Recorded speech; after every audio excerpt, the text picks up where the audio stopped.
What's going on, everybody? Welcome to the Week 6 NFL Studs and Duds. I appreciate your patience. This normally comes out on a Wednesday. We're sitting here on Thursday. I am on a little vacation down here in Florida. Also was fortunate enough to be able to visit the EA Madden headquarters yesterday, thanks to Andre Weingarten for the tour, so that was really cool. But yeah, we're here on Thursday. We'll be back on Wednesday next week. What this series is, if you're new here, what we do is we go through game by game. We talk about the studs and duds of the week, the risers and fallers from the film. While we go through that, you will be seeing my own custom Madden roster ratings changes. So if you're not here for Madden, don't worry, it's perfectly fine. These are just a number that shows how I perceive these guys in real life, so that's perfectly fine. I might be moving a little faster this week. I'll be doing this on my laptop here at the hotel, upload speeds of the hotel, so I might try to keep it a little shorter this week, so just note that. And before we hop in, please do consider hitting that like button. Also use promo code FranchiseGuy on SeatGeek. You'll save $20 on your first purchase, and do kindly consider a donation to the cause if you enjoy the Madden roster. If it adds to your Madden experience, do consider a donation. All those links down below. So we have just one star and one dud this week. Our star of the week is none other than Jets quarterback Sam Darnold. I think this was the beginning of the rise to the top for Sam Darnold. I considered him an elite quarterback prospect. I called him the best prospect to come out since Stanford quarterback Andrew Luck. What Darnold has, he has honestly already elite top 5 to 7 pocket presence and manipulation. This is something I really talked about in my Daniel Jones deep dive that I think Daniel Jones is missing. Sam Darnold, to me, is in that same tier with Aaron Rodgers, Russell Wilson, Carson Wentz, Patrick Mahomes, with escapability and ability to sense pressure and extend plays. But not just that, he is accurate. He has all of the arm talent, as we saw in a beautiful deep ball to Robbie Anderson in this game. And his processor is growing. Keep in mind, he was only 20 years old as of the draft day. So he is a young quarterback. He's 22. Handling the blitz better, getting rid of the ball quicker. He looks outstanding, and he has given the Jets life. So you are fired up right now if you are a Jets fan. It'll be interesting to see, how far can he take this team this season after he missed the first part of the season with mono, but that was a huge win as 7-point underdogs against the Dallas Cowboys. And then the dud, another quarterback, Jared Goff, just kind of showing a little more of what he was as a rookie without the offensive line that he's had there in LA the last couple years. He is breaking down. He does not have what we talked about with Sam Darnold, that ability to sense pressure and extend plays. He completely depends on his surrounding situation, and his accuracy and his processor are suffering as well. So, man, Jared Goff, with that massive contract, they just traded for Jalen Ramsey. It's hard to rip on a team for loading up on a player the caliber of Jalen Ramsey, but between Goff, Ramsey, Brandon Cooks, Aaron Donald, and Todd Gurley, just those players right there are going to cost this team about 60% of their salary cap. It's going to be really hard moving forward to build this team, especially now without a first-round pick in the next couple seasons. So stock absolutely down for Jared Goff and the Rams, in my opinion.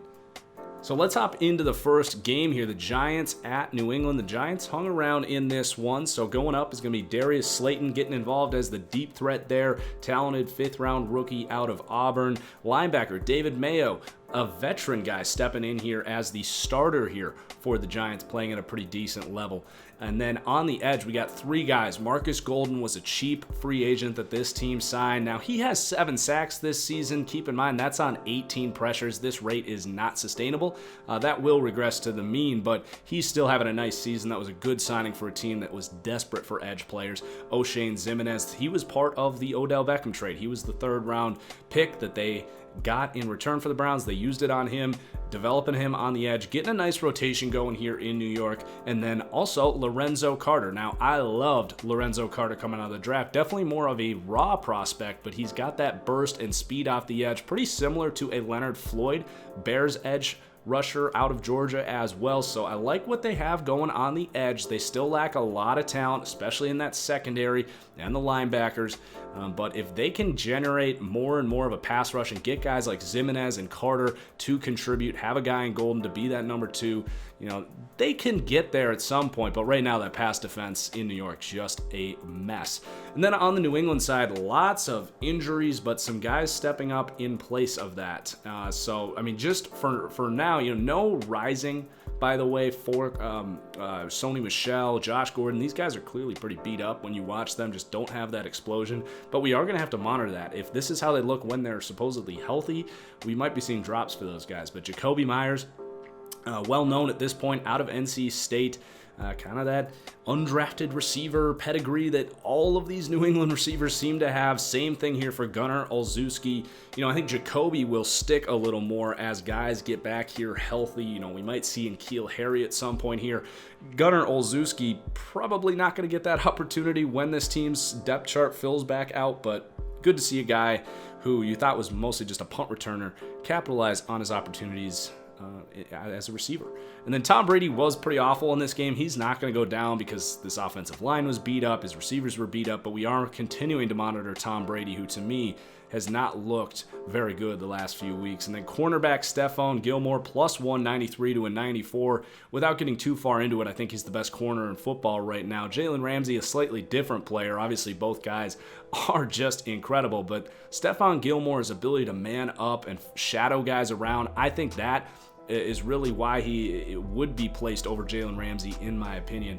And then these outside linebackers. I normally list players by edge or off-ball linebacker, but when we're talking about this Patriots scheme, Jamie Collins, Kyle Van Noy, can even throw Dante Hightower into this conversation. The flexibility of these guys as pass rushers, cover linebackers, blitzers up the middle, gap control defensive ends, like they can do it all. Now Kyle Van Noy going to go up. He continues to play at a super high level, but Jamie Collins bringing that athletic element there that you don't necessarily get with Van Noy and Hightower, the ability to cover down the field against better matchup problems. That was a huge addition. The really three-headed monster that this team has at the linebacker position, Bill Belichick must be having a blast scheming these guys up. And then Dietrich Wise plus 1 this week as well. He has 12 pressures on just 46 pass rushing snaps, which is incredible. And also note, most of those are as an interior defensive lineman in nickel packages. Well, Michael Bennett was suspended this week for team activities, and we're going to see, I think, an increased opportunity here for Dietrich Wise to be more of a starting edge guy for this team, so definitely keep an eye on him for the Monday night game. Number 2 game here, Tampa Bay at Carolina in London.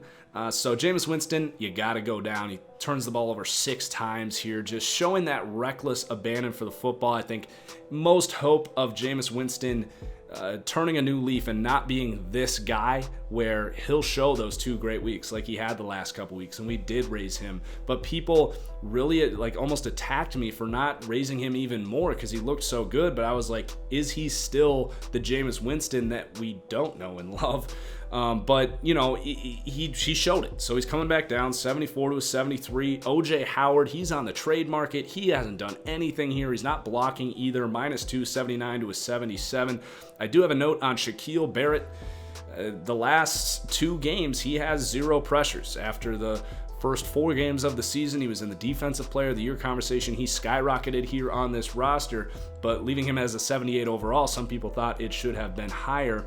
Well, in his 3 best games this season, he has 8 sacks and 24 pressures. You take his 3 worst games this year, he has 1 pressure and 1 sack. So what version of Shaq Barrett are you getting every Sunday? It's hard to know right now, but no change for him.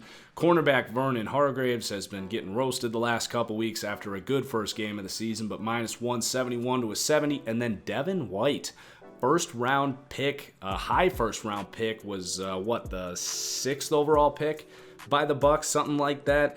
Incredibly athletic, but when I watch this guy play, I don't see that speed translate on an NFL field. I'm not giving up on him by any means, but he is definitely, should we say, in a learning cycle right now. And then for Carolina, I talked about this on the podcast, so I won't get too far into it. Definitely go check out the Fully Inflated Football podcast if you want to hear about it. But this Carolina team has found an archetype with these raw, big-bodied maulers that they find in the draft and really turn into more refined players at the next level. It started with Darrell Williams. We had Taylor Moton, Greg Little this year. You could go back to Trey Turner as well. But this year, Dennis Daly, mid-round pick out of South Carolina. He actually starts at left tackle in this game with an injury to Greg Little, and he kept our previously spoken of Shaq Barrett to those zero pressures. So definitely a good debut for him at left tackle. Taylor Moton also helping that offensive line out. He's playing a lot better. +1, 78 to a 79. Kyle Allen, the quarterback, still trying to figure out, I really don't think that this guy is going to be a franchise quarterback. I think of Case Keenum and what he did for the Vikings 2-3 years ago. Another Houston quarterback. I think Kyle Allen, maybe a slightly better arm, potentially higher upside, but I still think it's a little unlikely that he becomes the franchise here. But he is showing that he can be a nice placeholder guy, as this team has ripped off 4 wins in a row as he's playing that game control offense. And then Curtis Samuel, I think if the quarterback play was at a higher level, he'd really be breaking out this year. But this is a guy that I was definitely wrong on. His development has really surprised me. +1, 72 to a 73. He's not just developed as a route runner, but he's bodying dudes for catches, which is something I never thought would happen. And then on the interior defensive line, we got some risers. Keep in mind, K'Wan Short is on the IR, so they need these guys to step up. Vernon Butler here was a first-round pick for this team, has been nowhere to be found, really, for the last, 3-4 years since they drafted him. I would think this is a contract deal for him. It feels like he's been here forever, a contract year for him.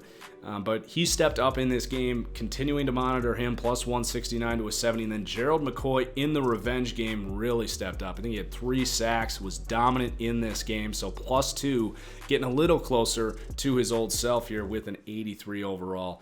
So let's flip over here to the Philly-Minnesota game. For Philly, this team's really struggling right now. Nelson Aguilar, this guy's career has been an absolute roller coaster. He's had good years, bad years. He is having a bad year. So -1, 72 to a 71. Sidney Jones and Rasul Douglas don't really need to spend a lot of time watching this game to know why these guys are going down. Philly has really reached DEFCON 5 with their cornerback situation. They got to get some of these guys back healthy and get guys like Sidney Jones and Rasul Douglas off the field. For the Vikings, Brian O'Neill, almost made him the star of the week, but I think he's been a star of the week already. This guy was a pleasant surprise for this team, was considered a developmental high upside mid-round tackle selection for this team last year. Well, he stepped in the event of injury last year, and he looked like a young Lane Johnson, that same kind of converted tight end. Johnson may have been a converted quarterback, but just that ridiculously quick-footed, quote-unquote undersized tackle. Well, Brian O'Neill has really locked in as a pass protector, and he had that as a rookie, but he's getting better as a run blocker. They're getting this guy in space. The zone blocking scheme really works with his mobility. He has been awesome, and 71, it's low because he's still a guy that was considered developmental, but he is playing even better than that. You can make an argument he's been playing better than Lane Johnson himself. And then Garrett Bradbury is going to go up +2 this week. We lowered him pretty drastically recently, but he has turned it around really well, settling in there at center a little better. He still struggles against the pass, but he helps this run blocking game a whole lot, and I think he's going to be fine. He does need to learn how to develop that anchor a little more, though. He struggles with those really big-bodied interior guys. Then we have Eric Kendricks, the linebacker, +1 this week. He's hot. He keeps going up this year, so 78 to a 79. All right, Seattle at Cleveland. Not a whole lot of movement in this one. Shaquille Griffin, he's having an excellent season. It was time to move him up. Another good game. He will probably go up again. There were Seahawks fans, rightfully so, asking for him to go up several weeks ago. And then safety Bradley McDougald, -1, 78 to a 77. He was a breakout safety last year, coming into that Cam Chancellor role for this defense, just not repeating the production he had last year, not flying around the field making plays in the same regard. And then Bobby Wagner coming down, -2, 99 to a 97. Already 4 missed tackles this season, 2 missed tackles in all of last season. He's getting targeted more in coverage, and the other teams are being rewarded for it. He's allowing an 87 67.1% reception percentage right now. It was at a remarkable 70%. You know, if you're in that 80 to 85 range as a linebacker, that's still pretty good because it's hard to cover as a linebacker, but he was all the way down at 70% last year. So not tackling the same, not covering the same, still an excellent player, but not the same Bobby Wagner that we saw last year.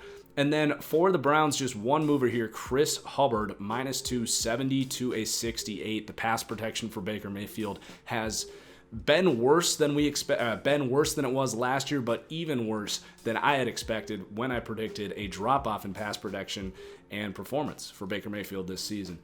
Cincinnati at Baltimore.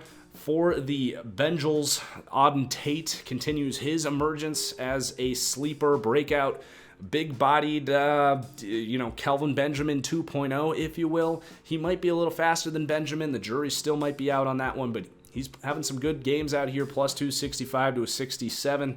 Geno Atkins, -1, 90 to an 89. Still an excellent player, but not producing as he once did, as he's now on the opposite side of 30. And then for the Ravens, Seth Roberts, this was more of an oversight than it was him just being a stud this week. He's getting some pretty decent playing time here for Baltimore, and he's not terrible, so he's going to go up to closer to that replacement level, starter level, 64 to a 66. And then Chuck Clark. This is a guy to keep an eye on. We know Baltimore can develop these low pedigree guys who fall in the draft for whatever reason. Chuck Clark out of Virginia Tech, really nice athlete, big-bodied guy, playing that strong safety position. Now, he is the full-time starter as Tony Jefferson is now on IR. Houston at Kansas City. This was such an entertaining game. DeAndre Hopkins actually going to come down 2 here, 97 to a 95, similar to what we said about Bobby Wagner. Obviously an excellent player, but he has not been the best wide receiver in the NFL this year. He's still been exceptional, but 4 drops this season. He had 0 drops in 2018, not producing at the same level. And then left tackle Laramie Tunsil, the big blockbuster trade, actually paying even more dividends than I bet even Bill O'Brien expected here. He's been excellent at left tackle, +1, 79 to an 80. We'll see if it proves to be worth it when it gets to draft season, but for now, he's stepping up. And then Lonnie Johnson, just a note on him. I kind of ripped him on previous studs and duds, but he did have a much better game this week. Rookie corner, very difficult to play. But we'll keep an eye there. Good game this week. If he has another one, he will go up. And then for the Chiefs, Darrell Williams was more of just a matter of time here. He's a part of this rotation. He's a lot faster than you would have expected. This is like a 4.7 40 kind of guy. But he's clearly faster than that when you watch him on film. And he catches the ball very well. He's good on these screens. He's a little elusive. He's just like this big-bodied receiving back archetype that Andy Reid loves with guys like Damian Williams, even Kareem Hunt a little bit, though he was way more talented, going back to Spencer Ware. All these guys are all very similar. Mecole Hardman, the rookie wide receiver out of Georgia, he is developing really nicely here. Free safety, another second-round pick for this team, Juan Thornhill. Loved him coming out. Wasn't sure how he was going to translate at free safety, but he's getting the job done. He's got the range. He's a high 40 type of guy. He's like a 4.4 40, so we know he can run, but he is showing that range and coverage, and his ability to come up and tackle you, it definitely showed when he was in the nickel at college. Wasn't sure how it would translate with longer distances to go. Well, it's looking pretty good there in Kansas City. Also, Charvarius Ward, he is hot. He's going up +1, 69 to a 70. He has been a lone bright spot among the corners here. He continues to just make plays for this team. And then Darren Lee has been a disaster. They traded for him. It wasn't much. It was like a 5th or a 6th round pick, but I loved that trade because this team, I thought, really needed that boost as a cover linebacker, and he was excellent last year for the Jets. But the former 1st round pick was awful for his first 2 seasons. Year 3 was good for the Jets. Year 4 here in Kansas City, can't seem to tackle. He has missed two tackles in each of the last 3 games, and he is allowing a 100% completion percentage when targeted. So he's not helping in the run, and he's getting just demolished in coverage. He looks lost out there. You can consistently see him stumbling over himself. So a big fall here for Darren Lee, who's been a very much disaster here for Kansas City.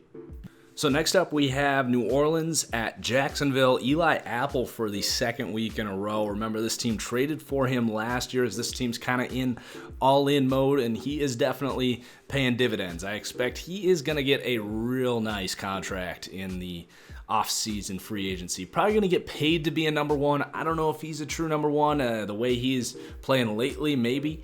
But definitely a good number two, especially for the Saints team whose defense is on fire. And then for the Jags, Chris Conley, we were pretty spot on with this one. The early reactions to the DJ Chark, Chris Conley breakouts. I basically said, I think DJ Chark probably going to be legit. He's a young player, but Chris Conley, he couldn't figure it out with Andy Reid and Patrick Mahomes for a year. I didn't expect that to continue, and sure enough, he's not really starting here anymore, and he's not playing well either. So -1 for Chris Conley. Then we got Washington at Miami. Despite this being a miserable game, we actually have a lot to talk about here. So Terry McLaurin, +2, 71 to a 73. This guy is exceeding all expectations, and to do it on this team with this quarterback play with Case Keenum, an offensive line that can't really block. Now they don't have an offensive-minded coach, really. It's just impressive. The guy is, to me, reminds me a little bit of like Keenan Allen, just a very precise route runner, that medium to deep type of guy. I think he's going to really turn into a fantastic player. And then cornerback Quinton Dunbar has been playing lights out. I'm pretty sure this guy's a converted wide receiver. He had a pretty solid year last year, but this guy's their best cover corner right now. Say what you will about Josh Norman, but Quinton Dunbar really, really playing well there. And then for the third week in a row, Tim Settle. This, again, was one of my guys in that draft class. My comparison for him, B.J. Raji, quick-footed nose tackle, really good against the run, has some different moves to get after the quarterback as well. Probably never going to be an elite pass rushing kind of guy, but a pretty loaded interior defensive line there in Washington. And then the linebacker, Sean Dion Hamilton. This guy kind of fell through the cracks of what was a pretty loaded linebacker crew at Alabama. Washington picks him up at the end of the draft. He's finally getting an opportunity here. He's a pretty good athlete. He's showing some good ability in space, but also helping out in the run, getting off blocks, making tackles as well. And then Monte Nicholson, he went up earlier this year, the free safety, former Michigan State. His pursuit angles are really bad. He misses tackles. He is a really good athlete, but just doesn't have those rangy instincts at the free safety position. So, at some point I would love to see Troy Apke get an opportunity here. I don't know if he's injured or what's going on there, but Apke was a freak that I really liked coming out of Penn State. I think it'd be a good time now to see what you have in Troy Apke. And then on the Dolphin side, Josh Rosen getting benched here. I hadn't lowered him because I'm very much a surrounding core matters, especially when you're looking at more of a system guy like Josh Rosen, who I've compared to Jared Goff, but my heavens, has he looked awful here for Miami. And they do have some wide receivers. The blocking's obviously terrible, but he throws 2 picks in this game. He gets benched. At this point, I think it's, we're going to lower him until he shows a little more ability and more consistency. So right now he is in that backup developmental range. And then cornerback Nick Needham gets created here at a 64 overall. He got the start this week with Xavier Howard out. Did a pretty good job there on the outside. I actually don't know if he started. He played about half the snaps there. And then interior defensive lineman John Jenkins continuing to prove that you can find run-stopping defensive tackles. Here, the 31, 32-year-old veteran coming in here for a terrible Dolphins team, but helping this team really stop the run. And then Vince Beagle, we raised him several weeks ago. He fits that exact outside linebacker hybrid role that we talked about during the Patriots segment. Can rush the passer, can cover in space, really good against maybe not really good, but, upside defending the run. That kind of oversized athletic linebacker here. Vince Beagle, a good fit. He's playing the best football of his career right now, and he, for the first time, got full-time reps here, so definitely monitoring him. Atlanta at Arizona, a shootout here on the Atlanta side. 3 tight ends moving up. They are leaning very heavily on these tight ends. The quick-hitting passing game, the play action, they just can't block very well up front, so it makes sense that they're going a little more heavy personnel, a little more old school here. And then Jack Crawford. When is this team going to learn? I don't know if it's Dan Quinn or the front office, but you can't line up a 6'5", 288-pound, effectively edge player as a full-time defensive tackle in a rotation and expect him to produce against the run. You can put him in a nickel package and hope he can generate some push on the inside, but he is just getting blown off the ball. He's a big reason why this team has been so just a lack of physicality and miserable defensively as a whole. So he's coming down 72-68. And then cornerback Kendall Sheffield, he gets on the field here. I didn't think he was going to play this year based on the conversations being had during the draft season. Super athletic guy. We didn't get to see a 40 time from him, but we know he can burn. But he came out here. Desmond Trufant did not play in this game, so Kendall Sheffield did get the start, and he really played pretty well. It's not like he was going against the best receivers there for Arizona, so nothing crazy here, but definitely got to note Kendall Sheffield's performance in this one. And then for Arizona, Chase Edmonds for the second week in a row, the running back, kind of the relief pitcher to David Johnson right now, but brings a lot of speed and elusiveness and receiving ability out of the backfield as that third down back for the Cardinals. And then the tight end, Max Williams. He's been this team's best offensive player outside of Kyler Murray, if you ask me. Just consistently through the season. He blocks, he mauls dudes up front, he's got good hands, good run after catch ability. He's not some elite athlete, but he's a guy that some people thought was a baby Gronk type of guy coming out of college. He hasn't been able to stay healthy, but this year he has. And then cornerback Kevin Peterson. I believe Patrick Peterson's coming back this week, so we probably won't get to see how legit Kevin is. But plus 164 to a 65. He played pretty well the last few weeks there at corner, kind of held his own. All right, San Francisco at the LA Rams. Oh my goodness, we got a lot of risers here for San Francisco. The tackles, Daniel Brunskill, interesting player. He's a converted tight end from college. He's listed at 260 pounds. I doubt that's accurate for an NFL tackle. Maybe it is. But he was dominant in this game, almost an elite PFF grade. And you could tell that just between him and Justin School, who's going up this week, the Kyle Shanahan Niners are doing a great job getting these replacement tackles to play pretty well. Like, you do lose the two borderline all-pro tackles in Staley and McGlinchey, but when you get guys to play like this, you don't feel that loss on the field. And then Levine Toilolo, he's revived his career a little bit in this heavy package, heavy offense. A good fit there. He is a massive individual. Marquise Goodwin, he's going to go down. He's just not having any sort of inconsistency. Another drop this week, minus 173 to a 72. And then George Kittle, he's going to go up one. This is going to make him tied with Travis Kelce for the best tight end in the NFL. Amazing blocker, probably the best run after catch tight end in the NFL. And he is insanely fast when he gets going. They weren't even sure if he was going to play this week, and he came out and just balled out. And then flipping over to the other side of the field, we got D Ford plus one here, 82 to an 83. Kansas City's got to be scratching their head right now. I mean, he's clearly a better pass rusher than Frank Clark. Now, they do a really good job of keeping him fresh. He doesn't play a whole lot of rundowns. He comes in, he screams off the edge. Teams have to focus on the guys they have on the inside and obviously Nick Bosa on the other side, but really putting him in a great position to succeed. His pressure rate is off the charts. He's getting after the quarterback, getting the job done. And then Arik Armstead as well. He's all a part of this rotation. He plays a lot on the edge when D Ford is taking reps on the gas mask. So, Armstead's been an elite run defender as a defensive end for this team. And he gets after the quarterback a little bit as well. And then free safety, Jimmy Ward. He's been a nickel corner here. He's been an outside corner. He's done a little bit of everything, but really settling in here with the better pass rush, this improved defense as a whole. He looks real good at a free safety position, almost exclusively playing that center field role for this team. And then cornerback Emmanuel Mosley for the second week in a row. He's been awesome, really just coming out of nowhere. Jason Verrett injured here. They need someone to step up there. Kella Witherspoon's been out as well, but they haven't missed a beat with Emmanuel Mosley in there. They've done a real good job getting guys like him and those tackles in the events of injuries to step up. And then for the Rams, we had Jared Goff.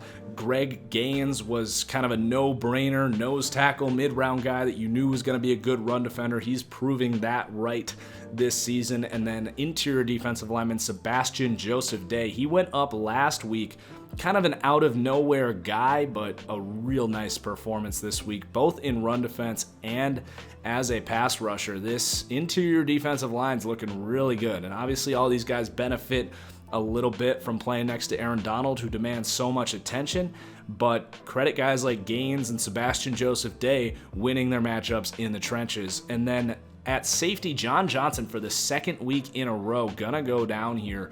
A lot of missed tackles this season. He's not showing that range and coverage that he has in the past. Maybe not going to keep rising to being more of an elite level strong safety. Maybe just a real quality starter here in John Johnson. Then the 11th game here, Dallas at the New York Jets. This was an exciting one to watch. Ezekiel Elliott is going to come down again this week, a dud.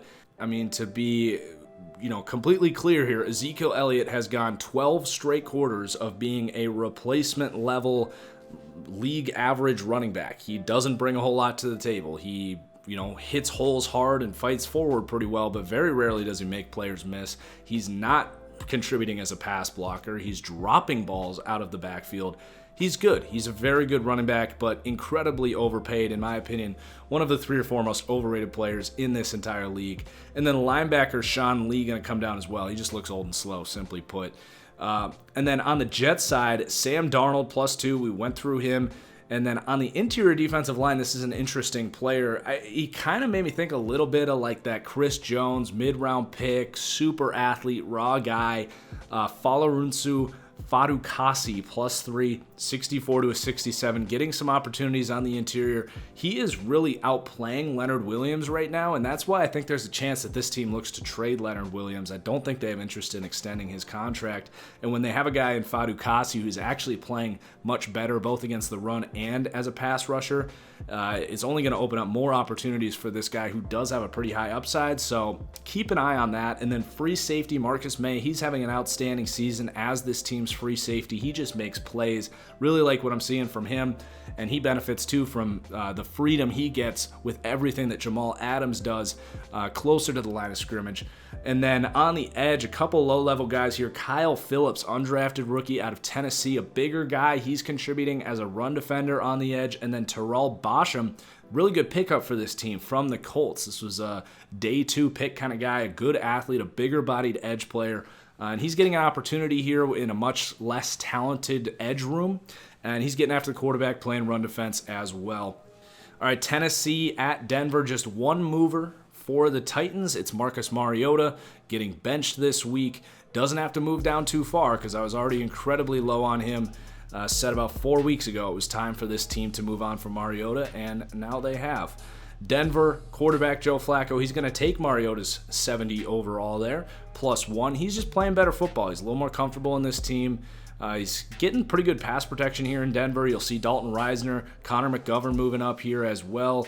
And then on the defensive side of the ball, this defense, it sounds weird, but this is a correlation does not imply causation type of deal, but they have been a completely different defense without Bradley Chubb. Now, again, I don't think that has anything to do with Bradley Chubb actually getting hurt, but this team has really stepped it up. Kareem Jackson has kind of found his role on this team. He was a big free agent signing, but he's been playing almost exclusively free safety here, and he is balling out. He had a great pick this week.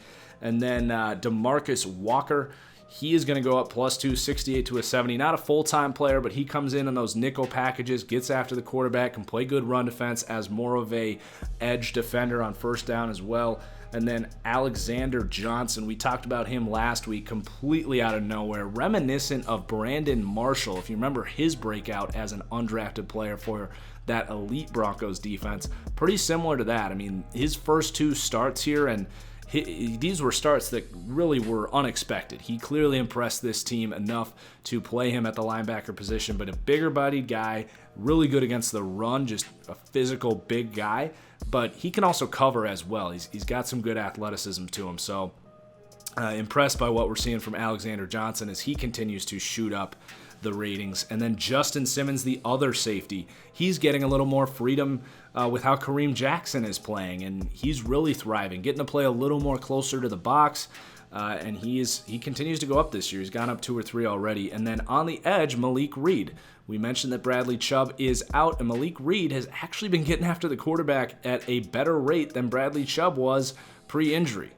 Again, not saying Reed is anywhere close to the player Chubb is, but getting that increased pass rush production has helped this defense out. So we'll see if that's sustainable. He's a really small edge guy. He's going to get bullied in certain matchups, but we like what we see from a lot of players on this Broncos team. And this game, the Broncos against Chiefs, is probably already started by the time you're watching this. But I think there's a chance that this team can actually beat the Chiefs. A lot of that is based on how well the blocking is here in Denver and how much this defense is stepping up. All right, just 2 more games to rip through here. Pittsburgh at the LA Chargers. Delvin Hodges showing that he's competent, +3, 52 to a 55. I don't know how much is really there. I guess time will tell, but I feel like this team will probably go back to Rudolph if and when he's ready. Right tackle Matt Filer, +1, 74 to a 75. He's been one of the best right tackles in the entire NFL this year. It's the 3rd week in a row he's moving up. Pittsburgh continuing to get great production on that offensive line. They just bullied the Chargers this week.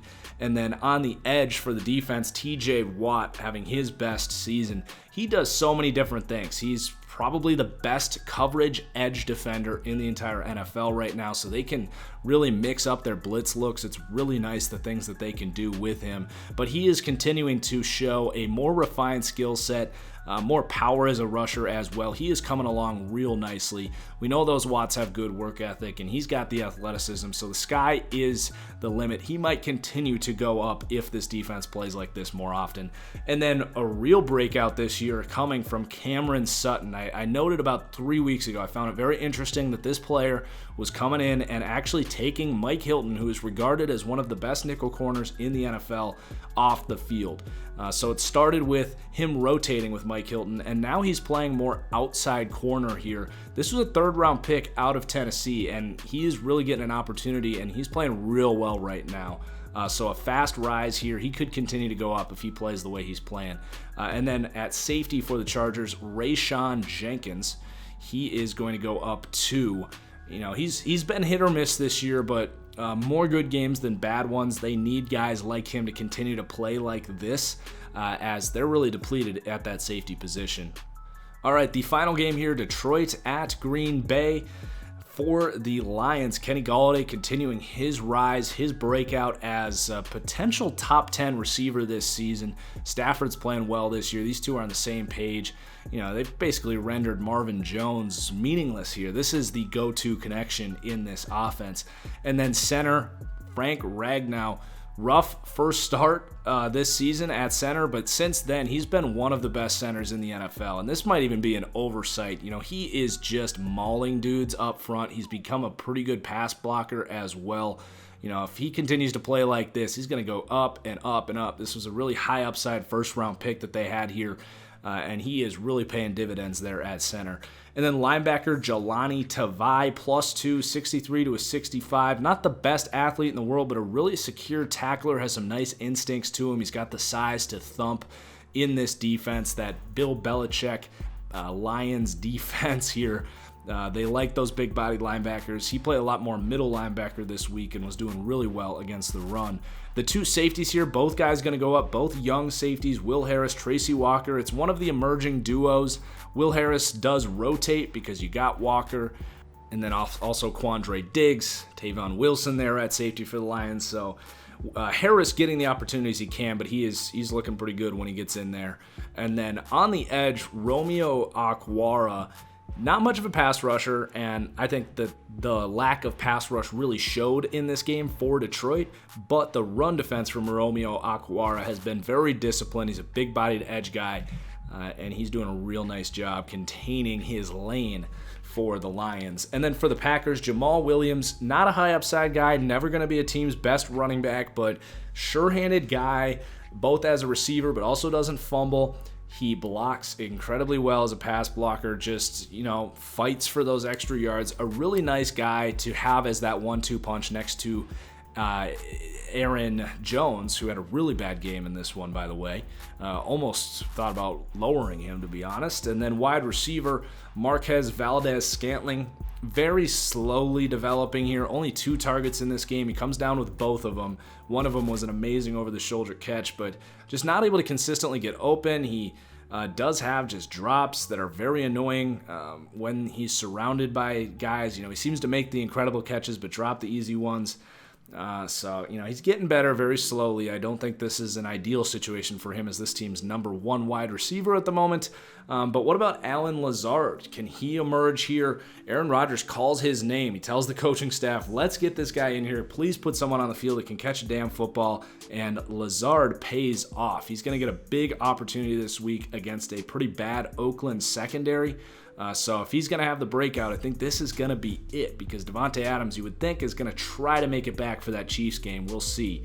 And then on the defense, Dean Lowry has been falling the last couple weeks, really stepped up this week. Detroit had a hard time running the ball, and I think Dean Lowry is a big part of that on the inside. Shannon Sullivan and Will Redmond, just kind of no-name defensive backs here. Sullivan as the nickel corner, Will Redmond as the safety, filling in for Darnell Savage. I don't know if Sullivan's going to result in much. Redmond is more interesting. He's a former third-round pick, a really nice athlete, and he was awful when he first got some playing time here. But he's settled in and had about 2 or 3 nice games in a row, so he's definitely making people note him there in the secondary. So that's the studs and duds for the week. Again, guys, please do hit that like button. I hope you enjoyed Thursday Night Football. Enjoy your weekend. Cheers as always, and we'll see you for the next one.